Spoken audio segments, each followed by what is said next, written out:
Anand, it's a pleasure to welcome you back. Pleasure to be here. Thank you. We had last time talked about MOOCs. Obviously, it was the in thing at the time. It was getting off the ground, I think finding its own way. I think things are settling down. You're not in the second stage of online learning, and you were mentioning earlier that you're actually now giving courses which are recognized by institutions. Example was obviously the high school AP courses. So let's take from that, and then we can build upon. Sure. So 2 years ago, the MOOC movement had started out, and today, 2 years later, we are getting into MOOC 2.0. The momentum keeps building up. We continue doubling learners every year. We have grown to 5 million learners from every country in the world. We were at 2.5 million last year, and we've doubled this year. So the momentum continues. It's just dramatic momentum. MOOCs itself are also transforming to MOOCs 2.0.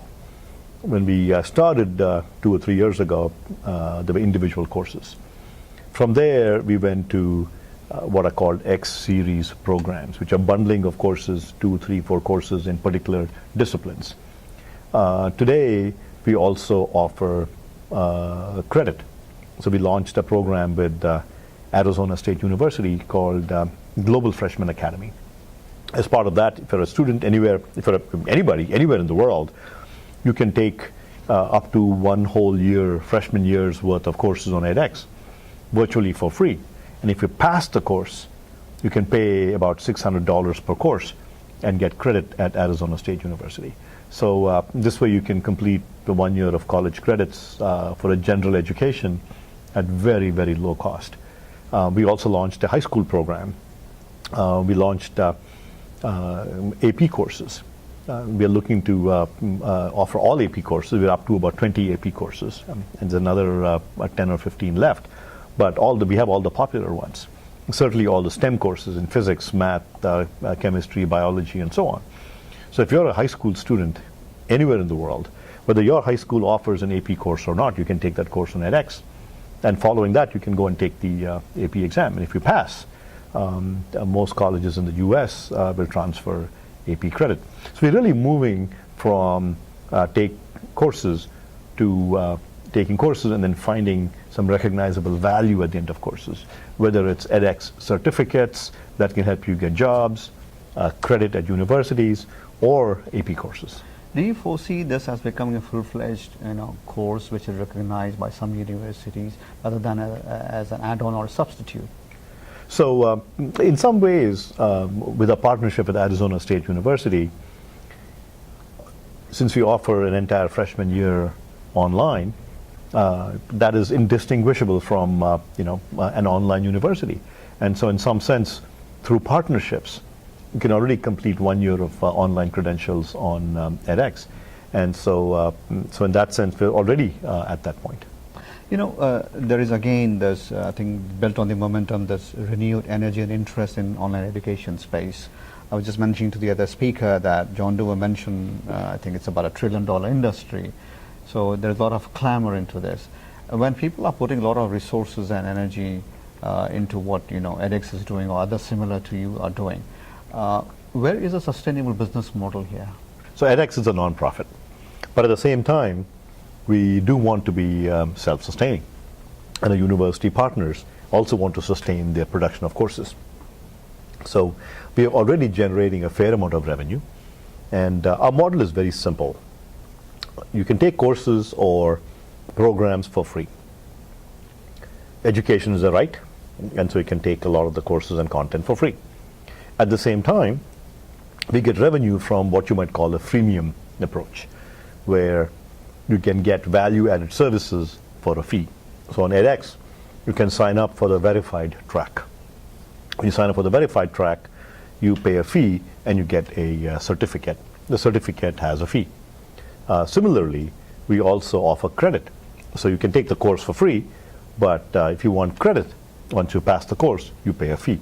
And so the revenues are coming in from these added credentials and services.